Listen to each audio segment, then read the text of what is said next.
In a move no one saw coming, Princess Anne, the most stoic and unwavering member of the monarchy, has just executed a royal strike with the precision of a battlefield commander. In a single sweep, key figures tied to Queen Camilla have been ousted from the palace's most guarded inner circle. What forced the Princess Royal's hand? And why now? Before we go deeper into what this really means for the royal family, make sure to subscribe so you don't miss a single update. It began without fanfare, without warning. One moment, Camilla's closest confidantes occupied powerful seats inside the royal corridors, and the next they were gone. Their names stripped from royal briefings. Their access revoked. Their influence dismantled. Whispers of the sudden reshuffling echoed across the palace, yet no formal statement followed. Only silence, but that silence thundered with meaning. Those close to the royal machinery understood instantly. Princess Anne had made her move. And when Anne moves, it's never impulsive, it's calculated, deliberate, and devastatingly final. For years, Anne had been labeled the royal enforcer, a figure of discipline and loyalty with little interest in palace theatrics. Yet beneath her reserved exterior, she had grown increasingly wary of the subtle power shifts taking place around King Charles. Camilla's quiet elevation brought with it an entourage of allies, courtiers, and advisors who, over time, began shaping the inner workings of the monarchy in her favor. Anne watched, she noted, she waited. And then, quietly, she began gathering intelligence. Not rumors, evidence. Reports of backdoor influence, reshuffled duties, and whispers of strategic exclusions, particularly targeting those loyal to Catherine and Anne herself. The tipping point came weeks before the removals, when a confidential internal memo, allegedly written by one of Camilla's key advisors, outlined a plan to limit Anne's involvement in high-level decision-making. That was the final spark. The Princess Royal had endured much, but an attack on her role, the role she had fiercely guarded for decades, was a declaration of war. What followed was swift and merciless. Staff close to Camilla were summoned quietly and dismissed. Security clearances were altered overnight. Council seats reassigned. By dawn, the inner circle was no longer Camilla's playground.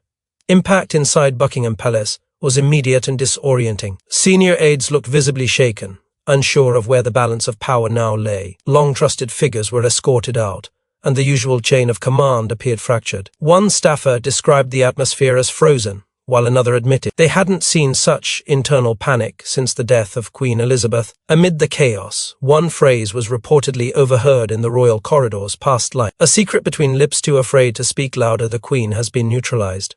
But to understand why Anne would risk igniting a royal civil war, we must trace the quiet war that's been building behind closed doors for years. Camilla didn't rise to queen consort status alone. Behind her coronation stood a carefully constructed web of supporters, handpicked advisors, loyal staffers, and hidden influencers who protected her ascent. But those very allies are now being cut down like dominoes, one by one. From the moment Queen Elizabeth passed, a subtle but undeniable shift began within the palace. Camilla, once viewed as the outsider, began to assert quiet control. But not through declarations or drama. Her power was built in whisper, sealed handshakes, and softly spoken directives in shadowed rooms. Her inner circle didn't wear crowns or hold grand titles, but they controlled access, influenced perceptions, and filtered everything reaching the king. Sir Alistair Craden, the strategist known for reshaping Camilla's public image. Helena Wakefield, her fiercely loyal communications director. Julian Stone, a senior advisor said to be her bridge to high society circles. And finally, the lesser-known but equally potent figure, Margot Bell, the royal liaison, who allegedly redirected briefings away from Catherine's team and into Camilla's fold. Together, they formed the invisible wall around the queen consort, gatekeepers to both power, perception. In the months following the Queen's funeral, this circle strengthened its hold. Invitations were filtered, narratives curated, and even Charles's daily schedules began to carry their fingerprints. Public praise for Catherine was quietly diluted. Camilla's charities were promoted with vigor, and behind palace walls, complaints started to surface. Advisors loyal to the Prince and Princess of Wales found themselves sidelined. Reports of interference, subtle manipulation, exclusion from councils, and pressure to alter ceremonial roles began to gather dust in ignored folders, yet no one dared confront it head-on. No one, except Anne, Princess Anne, always silent but never blind, began to sense the shift. At first, it was nothing more than a gut feeling, a presence that felt out of place. But as months passed, her observations deepened into suspicions. Staff she trusted started expressing unease. Quiet conversations confirmed what she feared. Camilla's circle was not just advising, they were steering. And more alarmingly, they were shielding the king from the influence of his own blood. Catherine, the future queen, had seen her access to Charles limited. Private conversations were postponed. Scheduled meetings vanished without explanation. It wasn't Charles making those decisions, it was the machinery around him Anne confronted. Charles in private, sources say, warning him of a growing fracture beneath the crown. But he hesitated, caught between personal loyalty and institutional integrity. Others in the royal family tried to raise concerns too, but their voices were drowned in ceremony and distraction. The warnings went ignored, and in silence, the seeds of betrayal took root. Anne, however, was not one to repeat herself. She knew action would speak louder than words, and when the time came, she would not just expose Camilla's circle, she would dismantle it. While Camilla built her empire from behind velvet curtains, Anne had been watching and planning for the perfect moment to strike. What began as a quiet kinship has transformed into a formidable alliance. Princess Anne and the Princess of Wales have long shared a silent understanding. But now, sources say they've become the twin architects of a new royal order, and Camilla was never part of the plan at first glance.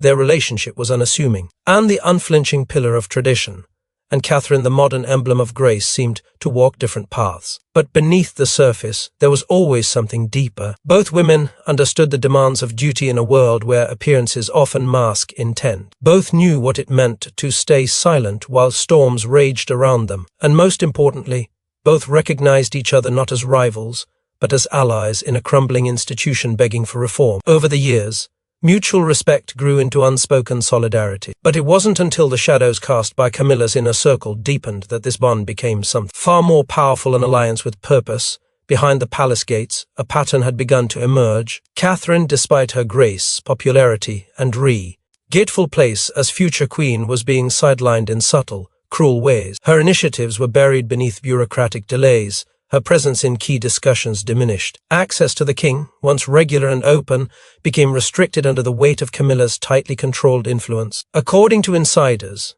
it all came to a head during a private event last autumn. Catherine, in tears, confided in Anne that she felt like a guest in her own future. That confession changed everything. Anne, known for her discipline and detachment, was reportedly shaken. But her response wasn't comfort, it was action. "No one sidelines the future queen," she is said to have declared. "Not on my watch." From that moment, the discreet lunches became strategic planning sessions. Off-the-record meetings turned into quiet war councils. Their conversations, cloaked in routine, began outlining what a modern monarchy could become, one where tradition wasn't manipulated, and power didn't hide behind curtains. They weren't planning revenge. They were preparing restoration. What made their alliance so dangerous to the old guard was its subtlety. Anne held the institutional memory, the loyalty of palace staff, and the ability to move within corridors of power unnoticed. Catherine brought a global image, the affection of the people, and the symbolic weight of the future. Together, they were unstoppable. They didn't need grand gestures or public declarations. They needed precision. And most of all, they needed timing. While Camilla's circle tightened, Anne and Catherine's circle sharpened. They began identifying vulnerabilities, collecting testimonies, and documenting patterns of obstruction. This wasn't a rebellion, it was a reclamation. Every lunch, every quiet walk through the palace gardens, every moment the two women shared was another piece of the puzzle falling into place. They were rewriting the rules not with noise, but with purpose. And as the final pieces aligned, Anne knew the moment had come to do what no one else dared. With their strategy aligned and the threat identified, the stage was set for Anne's most controversial move yet, a direct strike from within. In a hushed emergency council session, described by one insider as the most tense meeting since Diana's divorce, Princess Anne presented evidence, made her case, and demanded immediate action. No one, especially not King Charles, expected what came next. The setting was deliberately concealed. No public schedule reflected it. No press officer confirmed it. Invitations were sent with urgency. Confidentiality was enforced with precision, and only a select circle of royals and senior aides were summoned. This wasn't just another routine palace briefing, this was a reckoning. Anne entered the room with a thick portfolio under her arm and the weight of years behind her gaze. She didn't speak with rage, but with resolve. With every document she laid before them, the illusion of stability shattered. Leaked memos revealing a pattern of gatekeeping, internal communications showing intentional obstructions to Catherine's involvement, and a growing list of staff who had quietly resigned under pressure from Camilla's circle. It wasn't a presentation, it was an indictment. The atmosphere tightened as Anne outlined the scope of the manipulation, naming names with chilling clarity. Those who had previously defended Camilla's network were caught off guard, their arguments crumbling beneath the sheer force of evidence. Some tried to interject, citing royal unity and optics, but Anne cut through the noise with one question: is this the monarchy we want to protect, or the one we're afraid to confront? The room fell silent, and then all eyes turned to King Charles. The king sat motionless at first, his fingers pressed against his lips, his face pale with the realization of how far things had gone without his full awareness. He'd been warned before, softly, indirectly, but this was different. This wasn't rumor, it was proof. Sources say he looked genuinely heartbroken, torn between the woman he had fought to elevate and the sister who had always protected the crown without asking for glory. His hesitation was visible, his voice low and uncertain. But then came a pivotal moment when he turned to Anne and simply asked, "Are you certain?" Her answer: "More than I've ever been." As murmurs filled the chamber, the call for a formal vote echoed through the council. It was procedural, but symbolic. One by one, hands were raised. Prince William's hand went up first, then the Duke of Edinburgh. Even those who had previously stayed neutral nodded in grim agreement. Not a single voice opposed her. With royal consent now granted, the decision became irreversible. The individuals Anne had identified, Camilla's closest operatives, were to be removed effective immediately. No delays, no appeals, no fanfare. But if Anne thought this surgical removal would end the drama, she was mistaken. The fallout was only just beginning.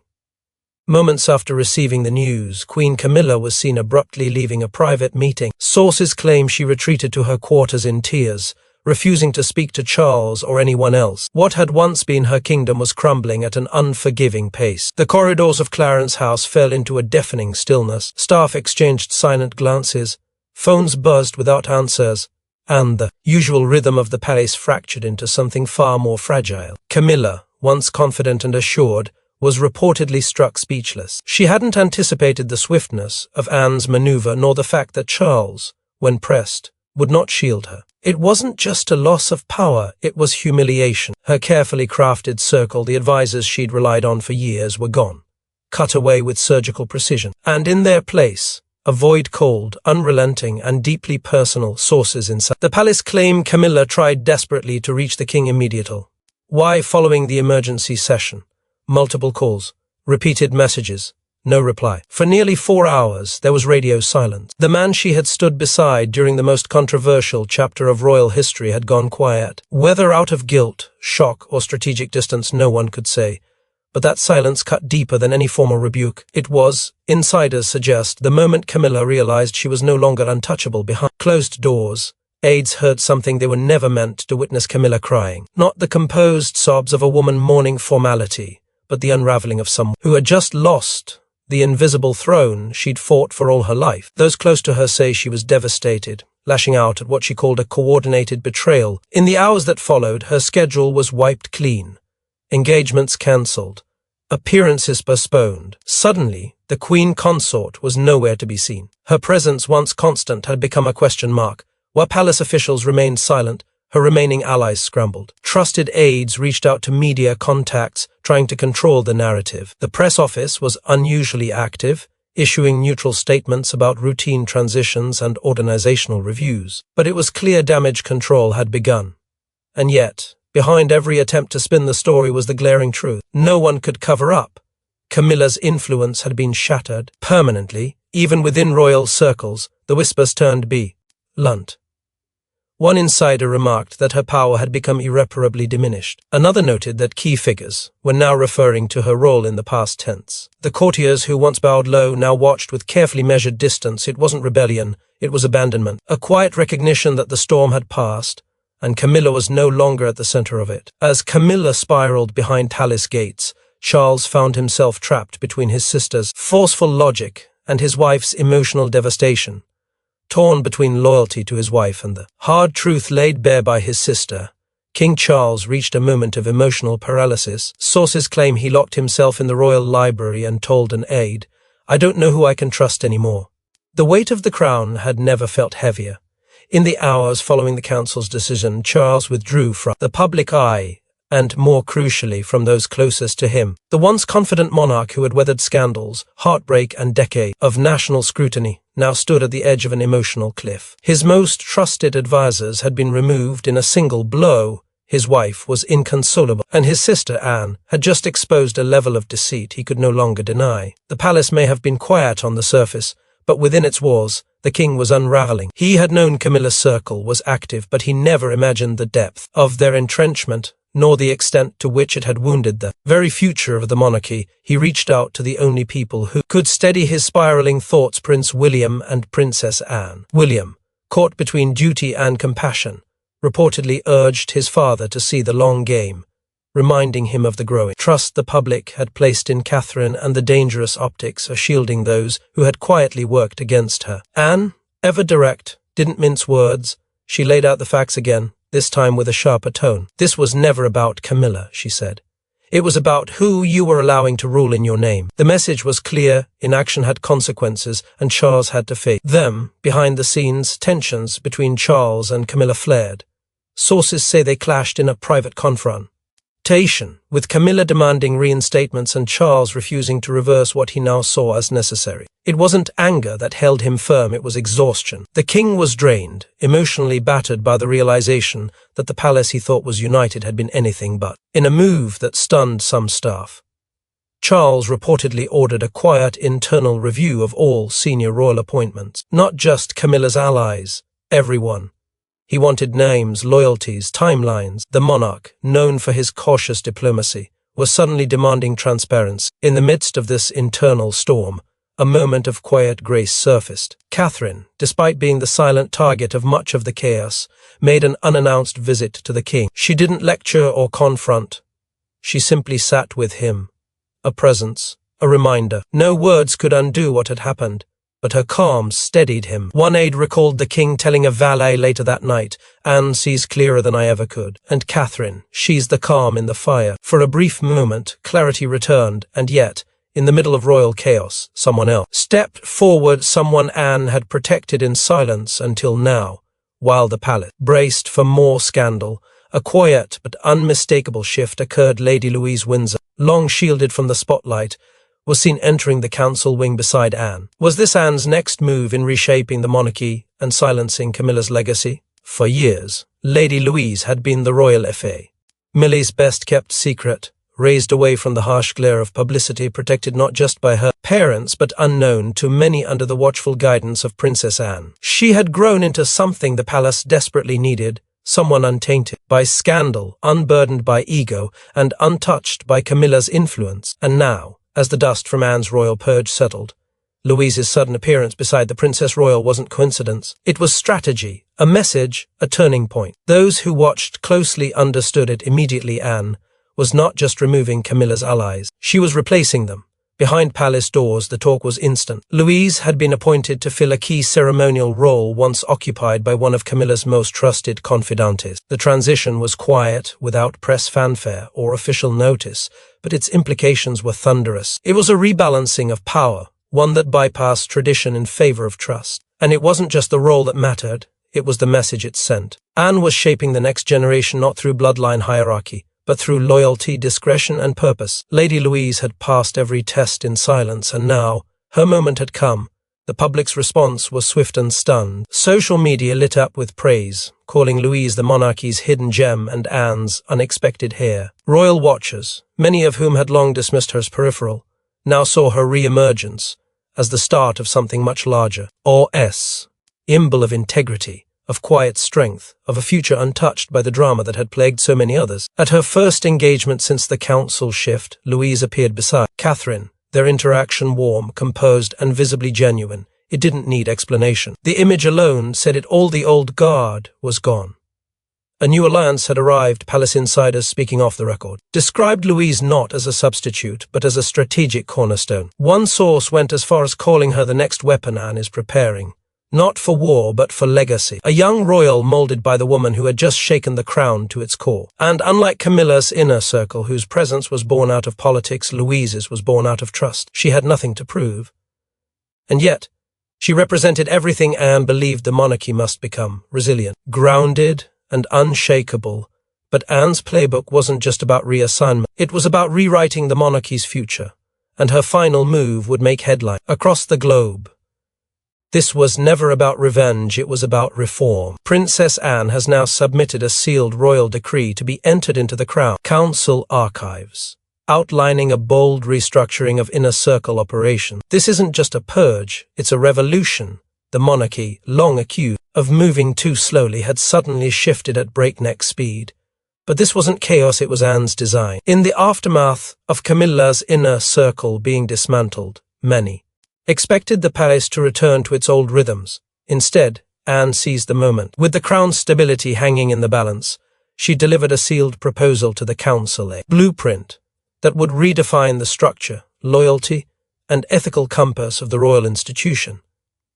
It wasn't merely symbolic, it was strategic. At its core, it redrew the lines of influence, silenced peripheral power plays, and elevated those with unquestioned devotion to duty. At the top of Anne's list was Catherine, not as a consolation or token gesture, but as a principal force. The new decree formally granted her a direct advisory role to King Charles, bypassing intermediaries and eliminating the bottlenecks that had previously restricted her. Her voice would now reach the throne without distortion. More than that, she would serve as a stabilizing axis for future generational planning, ensuring transparency in royal engagements, charity alignments, and protocol leadership. For the first time in recent history, a future queen was no longer being groomed in the background, she was being positioned at the center. The restructured inner circle was no longer a nest of hand-picked loyalists curated through favoritism or influence. Instead, it was streamlined into a merit-based council rooted in service, experience, and legacy. Those who had spent years in the trenches working quietly for the crown without seeking attention were elevated. Those tied to whispers of favoritism or manipulation found themselves reassigned or quietly phased out. It was a cleansing not for optics, but for survival. The monarchy could no longer afford to be steered by whispers. It needed structure, it needed loyalty, it needed vision. Equally telling was the financial redirection that followed. Several charities, once publicly championed by Camilla and known to be managed by her closest allies, found themselves abruptly removed from the strategic funding slate. No accusations were made, no reasons given, but insiders suggest it was Anne's quiet way of neutralizing soft power, ensuring influence could no longer be bought through public image and private favor. Simultaneously, a new guideline was issued that redefined access to royal operations. Non-bloodline consorts' families were officially restricted from participating in inner royal councils, fund allocation discussions, and ceremonial planning. A direct blow to the very avenue Camilla's family had used to inch closer to the throne. Decision-making arm, the palace, when pressed, denied any inner conflict. Publicly, it was labeled a realignment in the spirit of modernization. But documents tell a different story, and the timing is undeniable. Every piece of this overhaul pointed to a central truth: Anne had not just removed Camilla's influence, she had erased the very system that allowed it to exist in the first place. As the monarchy reorients under Anne's iron-willed leadership, the Queen Consort remains silent, but her next move may determine everything. Will Queen Camilla fight back or quietly fade into ceremonial obscurity? As Princess Anne reclaims control of the royal compass, Camilla's path ahead grows darker and more uncertain. And behind every smile at the next royal event, the battle lines will still be drawn. Though she still bears the title of Queen Consort, Camilla's power has been gutted. Her allies gone, her influence revoked. Her name now conspicuously absent from internal decisions that once flowed through her hands. The corridors where her voice once echoed are now silent to her footsteps. Yet the monarchy is offering no formal demotion. Her title remains intact for now. But titles without power are the cruelest kind, and Camilla knows it. What lies ahead for her is a choice with no elegant outcome. Will she accept a reduced role under Anne's uncompromising system? Or will she withdraw entirely under the pretense of health or privacy, retreating into a quieter life as a symbolic figurehead? Behind the scenes, whispers grow louder. Some of Camilla's external loyalists, old press connections, aristocratic allies, and even foreign dignitaries have begun softly pushing back, feeding sympathetic narratives to favored outlets. Headlines speak of a queen under siege, of a woman misunderstood and misrepresented. But the effort feels scattered, disconnected. The fortress she once built through charm and calculated access no longer holds. Inside the palace, Even her most discreet defenders are beginning to pull away. There's a new atmosphere now, one where Anne and Catherine operate with unchallenged authority, and every act of resistance Camilla contemplates risks appearing petty or desperate. In the wake of Anne's sweeping reforms, public reaction remains mixed. Some extend quiet sympathy to a woman they see as isolated and wounded by palace politics. Others see this as the natural outcome of years of behind-the-scenes maneuvering, viewing her fall not as tragedy, but as long overdue justice. What's undeniable is that the public no longer sees her as a central figure. All eyes are now on Anne, the iron strategist, and Catherine, the unshakable future queen. Together, they have filled the void Camilla left behind, not just in influence, but in presence. Their every step now defines the path forward for the monarchy. And yet, as this chapter closes, the air remains thick with uncertainty. Anne's coup may be complete, but its repercussions are still unfolding. Camilla may be silent now, but silence is not surrender. Behind the carefully managed smiles at upcoming royal events, tension will simmer. One wrong move, one unexpected outburst, one media leak, and the war could reignite. Because in the House of Windsor, nothing is ever truly over. The crown may be polished for the cameras, but beneath the surface, the fractures remain deep, raw and still shifting, and so, as the palace door close on a historic reshuffle, the crown may still shimmer with tradition, but beneath the surface, its battle scars are far from healed. Thanks for watching. Please don't forget to like and subscribe, and we will see you in next one.